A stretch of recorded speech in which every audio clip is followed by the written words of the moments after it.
Good afternoon, boys and girls. Today we will be studying about pancreatic secretion. As you know, pancreas is situated in the C curvature of the duodenum. It is an organ which has both exocrine and endocrine portion. Endocrine portion is constituted by the islets of Langerhans. Rest portion is the exocrine portion of the pancreas. What is the meaning of the exocrine part and the endocrine part?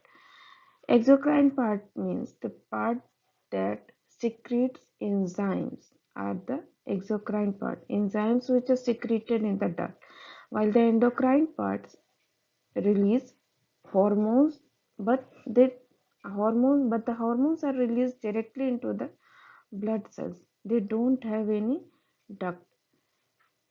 Pancreatic duct combines with the common bile duct to form the hepatopancreatic duct, which forms an ampulla of water.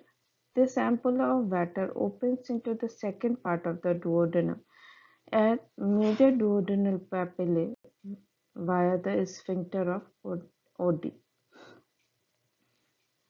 The pancreatic duct is there are two pancreatic ducts, the major duct and the minor duct.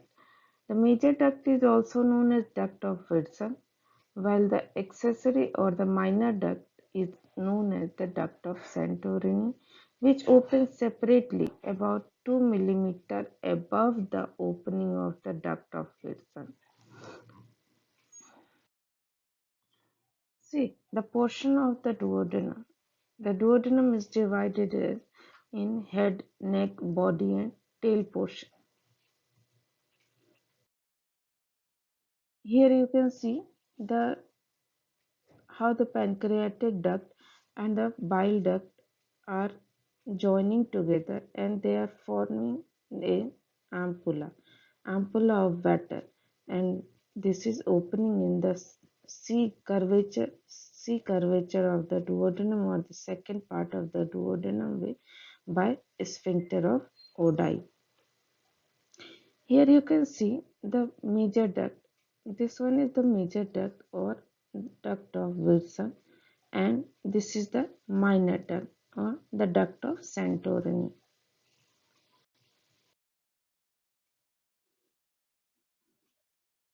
The pancreas has many major vessels in its arena. You can see the superior mesenteric vein, the splenic vein. They are present in the posterior, in the near the posterior wall of the pancreas. The superior mesenteric artery also present there. Superior mesenteric artery. This is the celiac axis and portal veins and this common bile duct. These all are present near the posterior wall of the pancreas. Now coming to the histology. Histologically, exocrine pancreas resembles salivary gland. That is, it has an acini which forms the enzymes, and these enzymes are transported via different branching system of ducts. The exocrine tissue of the pancreas consists of lobules that contain multiple acini. Acini are sac-like dilatations composed of single layer of pyramidal or acinar cells.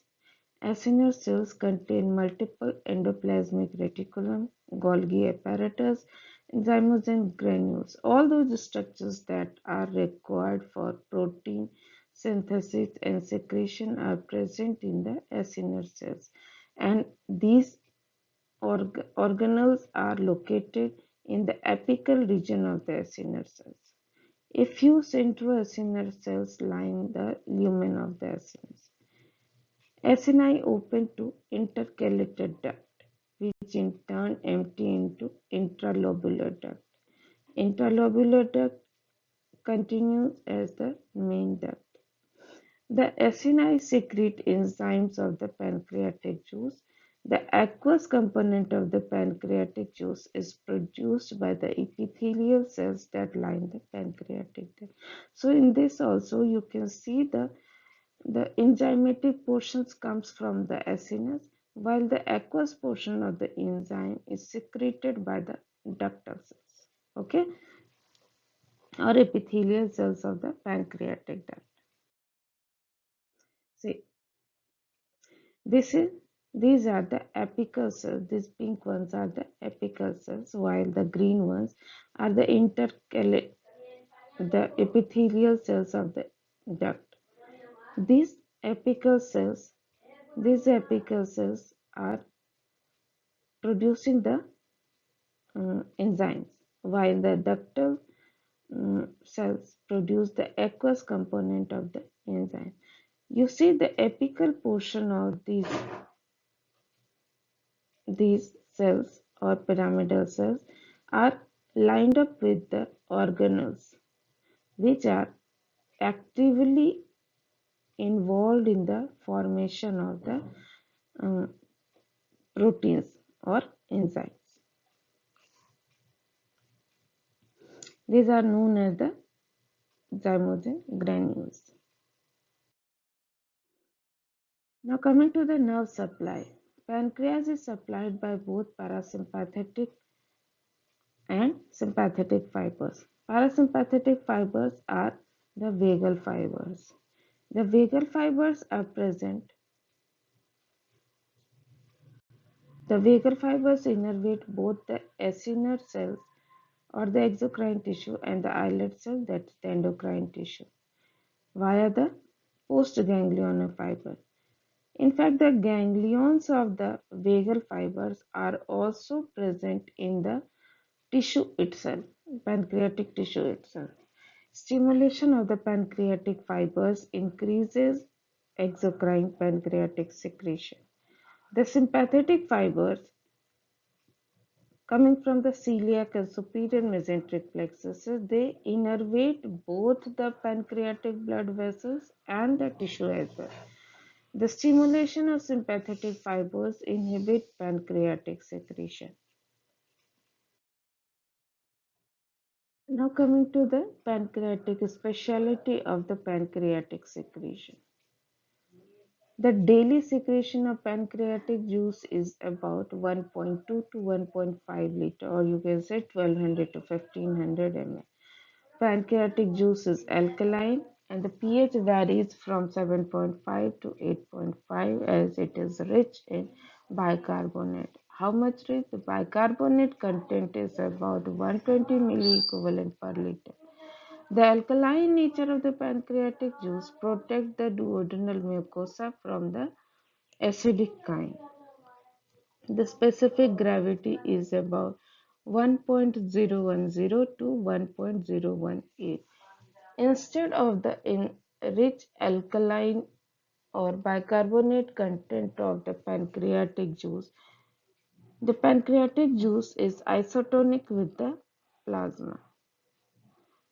It is composed of about 98% of aqueous portion and only 2% is enzymatic. The aqueous components mainly consist of water and ions. The cations are sodium, potassium, calcium, magnesium, and zinc, and the anions are the bicarbonate, chloride, phosphate, and sulfate. Electrolyte composition varies with the rate of secretion.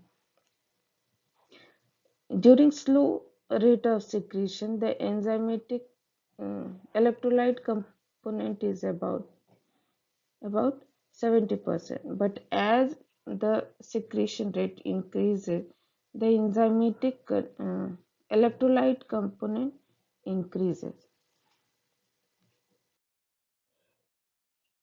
Now coming to the enzymatic component. Pancreatic juice is rich in enzymes required for lipid digestion, protein digestion, and carbohydrate digestion. The enzymes required for lipid digestion are pancreatic lipase, colipase, phospholipase, cholesterol hydrolase, etc. The pancreatic lipase digests neutral lipids into fatty acids and monoglycerides. The colipase facilitates the action of lipase. The phospholipase acts on phospholipids, while cholesterol hydrolase splits the cholesterol esters into cholesterol and fatty acids. Coming to the enzymes required for protein digestion, enzymes for protein digestion are trypsin, chymotrypsin, carboxypeptidase, procollagenase, proelastase, and nuclease. These all enzymes are required for different portions of the protein, and this is given in detail in your um, book, textbook. Now, these proteolytic enzymes are secreted in an inactive form, like trypsin is secreted as trypsinogen, chymotrypsin as chymotrypsinogen, carboxypeptidase as procarboxypeptidase, procollagenase as procollaginases, proelastase as proelastases, nuclease as pronucleases. Okay, along with these enzymes, the pancreatic tissue, the exocrine portion of the pancreatic tissue, also secrete an inhibitor that is known as trypsin inhibitor, which help in mm, keeping the inactive form of the enzymes as inactive in the pancreatic tissue. Means these enzymes have to become active only when the enzymes reach the um, duodenum. Before reaching the duodenum, if these enzymes get in the active form, it will digest the pancreatic tissue itself. So to prohibit this action, and trypsin inhibitor and a protein is secreted along with these inactive forms to keep the inactive form of the enzyme inactive. Okay, see, you can see the function. Lipase is responsible for digesting neutral lipids into fatty acids and monoglycerides. It also facilitates the action of lipase. Phospholipid acts on phospholipid. Cholesterol hydrolase split the cholesterol esters into cholesterol and fatty acid. Trypsin cleaves the peptide linkase on carboxyl side of basic amino acid. Chymotrypsin cleaves the peptide linkase on carboxyl side of aromatic amino acid. Elastase cleaves the peptide on the carboxyl side of aliphatic amino acid. All are doing the action on the carboxyl side of different types of amino acid.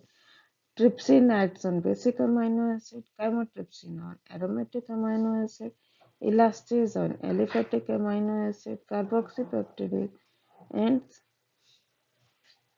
from cleaves the amino acid from the carboxyl end of the peptide amino acid. Okay, ribonuclease cleaves the ribonucleic acid into mononucleotide. Deoxyribonuclease cleaves the deoxyribonucleic acid into mononucleate. And finally, we will be learning about the enzymes required for carbohydrate digestion, and that is the amylase, which splits starch at alpha 1,4 glycosidyl linkase. Okay. Now, activation of enzyme. The enzymes are activated in the intestine. The first step in the process of activation is the activation of the trypsinogen to trypsin, which is mediated by the intestinal enzymes, enteropeptidase or enterokinase. So, the initiator is the enterokinase. Once trypsin is formed, it will convert other proenzymes to their active form. Trypsin is strongly proteolytic, Therefore, once it is activated in the pancreas, it will digest the pancreatic tissue itself. However, normally it remains inactivated in the pancreas because of the trypsin inhibitor. Okay. Now see the steps of activation of pancreatic proteolytic enzyme. Trypsinogen is converted to trypsin by the enteropeptidase or enterokinase that is secreted by the duodenum. Chymotrypsinogen is converted to chymotrypsin by trypsin. Proelastase is converted to elastase by trypsin, and procarboxypeptidase is converted to carboxypeptidase by trypsin. Autodigestion of pancreas also happens in acute pancreatitis. Why? Normally, trypsin is not formed in the pancreas due to the presence. Trypsin do not come in its active form due to the presence of trypsin inhibitor in the pancreatic juice, which prevents the activation of trypsinogen to trypsin. In acute pancreatitis, the trypsin inhibitor is in deficient supply. Therefore, activation of trypsin in the pancreas results in autodigestion of pancreatic tissue. Factors that normally prevent autodigestion of pancreas are enzymes are present in inactive form. Second is the trypsin inhibitor in the pancreatic tissue that does not allow active trypsin to be formed. Trypsin remains inhibited because of this trypsin inhibitor. And the wall of acini in the last one is the wall of acini is thick and therefore it does not allow pancreatic enzyme to escape into the pancreatic tissue. And the last portion is the enzymes for carbohydrate digestion. That is the pancreatic amylase, which splits the starch at alpha 1 for glycosidic linkage. This is an alpha amylase that acts on a starch to produce maltose, alpha limit dextrin, etc. It differs from salivary amylase by its action on both boiled and unboiled starch, while salivary amylase acts only on boiled starch. Okay. Now coming to the functions of pancreatic secretion. Pancreatic secretion contains enzymes that help in digestion of fat, protein and carbohydrate. And pancreatic enzymes are the primary requirement for digestion and absorption of these nutrients. Therefore, pancreatic deficiency leads to severe malabsorption syndrome. And the second action of pancreatic secretion is that it neutralizes the acidic kind entering intestine from the duodenum because of its bicarbohydrate and water content. It protects the duodenal mucosa from damage by acidic kind. It also neutralizes the effect of bile acid, thus it prevents causation of duodenal ulcer. But you see that the pancreatic secretion will be secreted only in the second portion of the duodenum. So anyhow, pancreatic secretion is occurring or not occurring, the first portion of the duodenum is always at risk of developing the duodenal ulcer. Okay. Upper part of the duodenum is the most common site for the duodenal ulcer. Acidic chyme from your stomach is neutralized by alkaline pancreatic juice. However, as acidic chyme in the first part of the duodenum, part above the opening of the ampulla of Vater, the site of opening of major pancreatic duct remains mostly unaffected by the alkaline pancreatic secretion. It is the most common site of peptic ulcer. However, if the duct of Santorini is present which opens into first part of the duodenum sometimes leads to having some chance of less duodenal ulcer. Now coming to the mechanism of secretion. Now the pancreatic tissue has two portions, the aqueous component and the enzymatic component. So first we will be discussing about the secretion of the aqueous component and then the enzymatic. You know the secretion of the enzymatic portion is coming from the apical portion of the pyramidal cells or the acinar cells. So thing has to specially study about the secretion of the enzymatic portion, but a lot have to be studied about the secretion of the aqueous component. Aqueous component of pancreatic secretion is mainly produced by the columnar epithelial cells that line the pancreatic duct. Pancreatic juice is nearly isotonic with plasma at any rate of formation and flow. The ionic composition includes mainly cations comprising of sodium and potassium and the anions bicarbonate and chloride.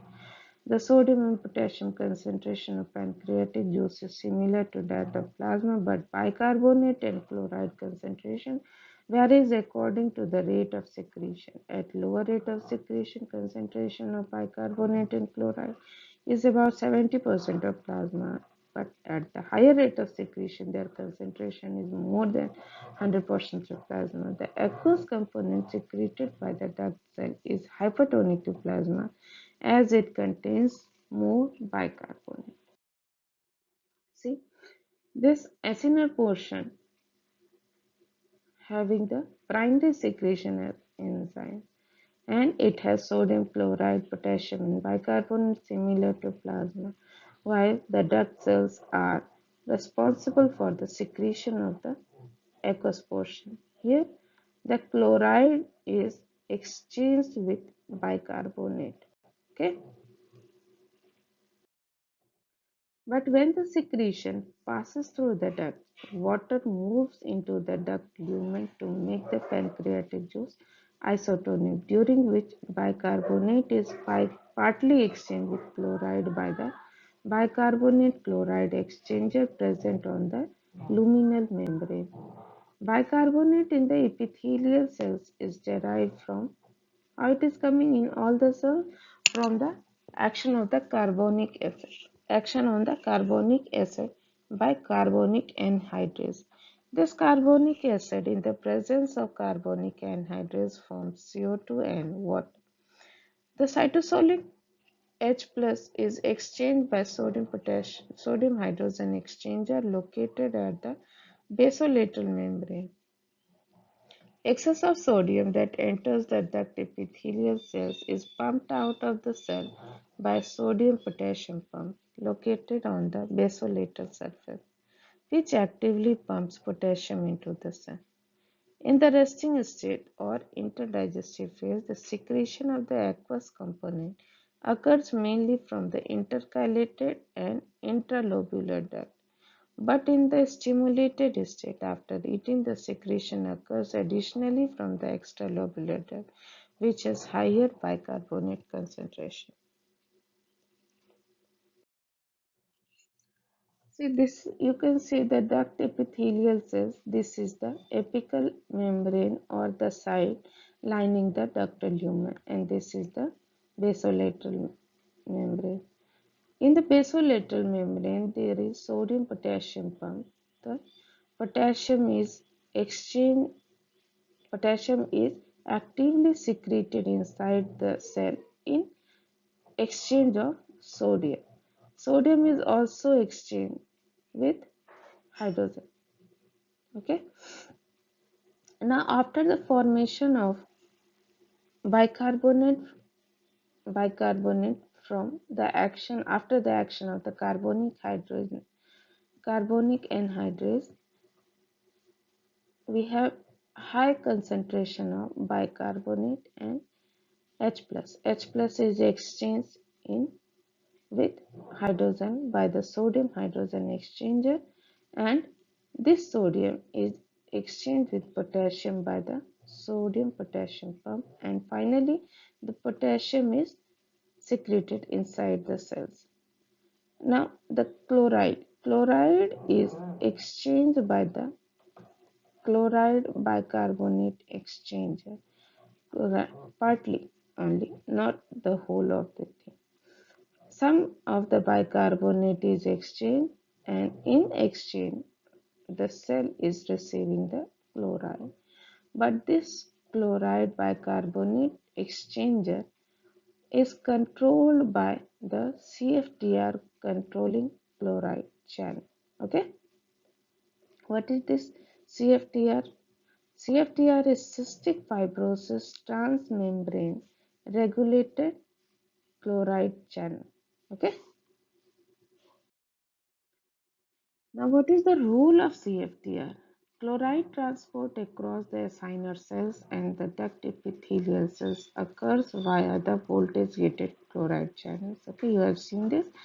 The gene that encodes for the chloride channel is influenced by the cystic fibrosis transmembrane conductance regulator.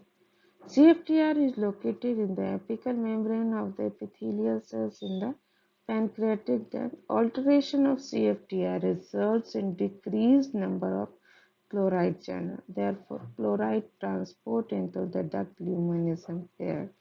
Defect in the chloride channel causes thick exocrine secretion of the duct.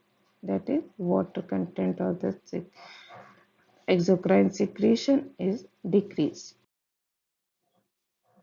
Now, the secretion of the enzymatic component, pancreatic enzymes are synthesized in the acinar cells and stored as zymogen granules. The granules are located toward the apical region of the cells in response to appropriate stimulation. The granules are released by exocytosis in the lumen of the acinar. Okay, the you have already seen the defect in CFTR produces viscid secretion, means thick secretion. The primary defect in the primary defect is the cystic fibrosis. Cystic fibrosis is a disease where the CFTR channels are defective because there is a mutation of the gene that encodes for the chloride channel. Cystic fibrosis gene is located on chromosome 7. These things we will be asked in the Viva, especially if you are doing very well. So, cystic fibrosis gene is located on chromosome 7, mutation of which alters the function of this product, cystic fibrosis transmembrane conductance regulator. Alteration of CFTR results in decreased number of chloride channels that impairs chloride transport into duct lumen. This also impairs the transport of sodium and water. As a result, the secretion becomes thick, causing duct obstruction, which in turn causes destruction of acinar cells and duct system. This leads to severe pancreatic deficiency, causing severe impairment of absorption important nutrient. This is also accompanied by progressive pulmonary disease causing lung infection, especially children.